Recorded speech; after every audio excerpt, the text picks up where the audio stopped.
Given that Lee Sin lost his eyes when he set himself on fire in protest of the Nazi invasion of Ionia, you'd think this would be one of the last champions in the game that would flame people, but here we are, and that's what they do.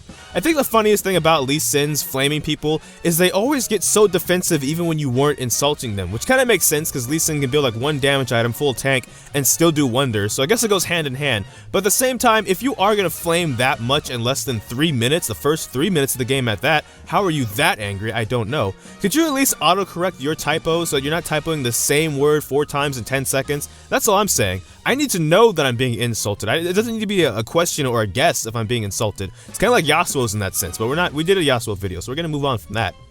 My thing is though, you're playing Lee Sin. Why are you so angry anyway on a champion that does literally anything? You don't even have to actually counter gank. You could just show up to lane, drop a ward, and jump to it, and you could pop some flashes. You can even throw out your Q, and it will miss, but it'll connect to the nearest champion anyway, because that's what that thing does. And that will deter a gank for the next 7 minutes, because people just don't want to fight Lee Sin. You have so much mobility. Rock Lee Sin could get around the map so fast, they could probably just jungle while he's also ganking at the same time, so you're not even missing out on farm that some other junglers actually have to sacrifice if they want to counter gank. Which at least makes sense. Oh, you're a power jungler, you really can't gank till 6. Lee Sin can do both.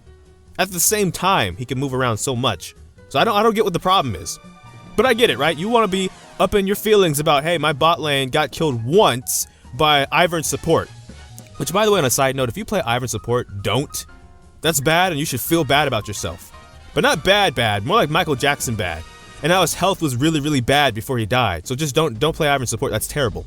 But going back to Lee Sin, if that really is the case, and they're not getting bodied, like they're not feeding, they died once, you're a playmaking champion that you probably could go in there and mess them up and turn the lane back around. That's like the beauty of Lee Sin, if I can actually say there anything actually is beauty about playing with a Lee Sin, is that he can, if he's not all stuck in his feelings, turn lanes around single-handedly. He has the playmaking potential.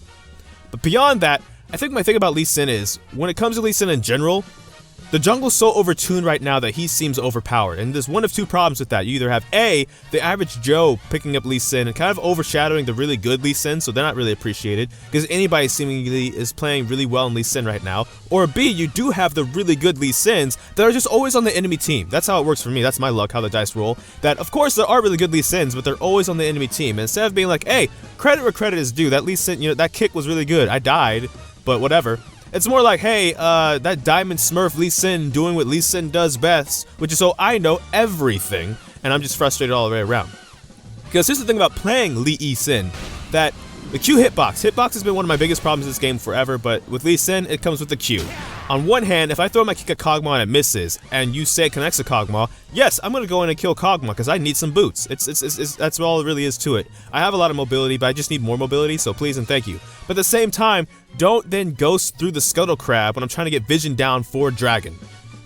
That's my only complaint when it comes to really playing Lee Sin. But when it comes to dragons, let's talk about dragons just really quick for a second.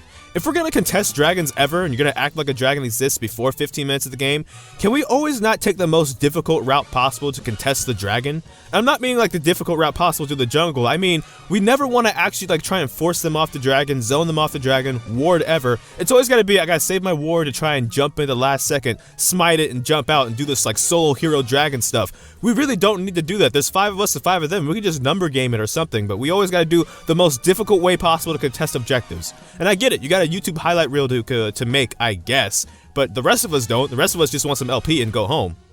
Which makes no sense then. Why are you so angry sub 4 minutes that we can't even play a full laning phase, that we gotta open mid at 4 minutes? But then again, blind pick is wild, so that's that. But what makes all this the most frustrating is that despite all of these things that I listed, he is still probably one of the most, if not the most funnest jungler to watch in this game, and it's so fun to see when he actually pulls off good stuff. Now when my jungler tries to pull off an insect, it's like he was hit by a can of Raid, but beyond that, when an actual insect is pulled off, it's still kind of fun to watch. But that's this video that I'm going to make for Lee Sin. I could say more, but I'm not going to. Maybe I'll save it and make a Vayne video with the rest of the stuff I could say, because some of those things overlap. We're going to tackle Vayne soon, and probably next week's video. But thank you for watching if you did watch this far. That's all for this video. I don't know which video will be next, because life could be quite a mess. So until next time, take care from the Fire Good Eye FS.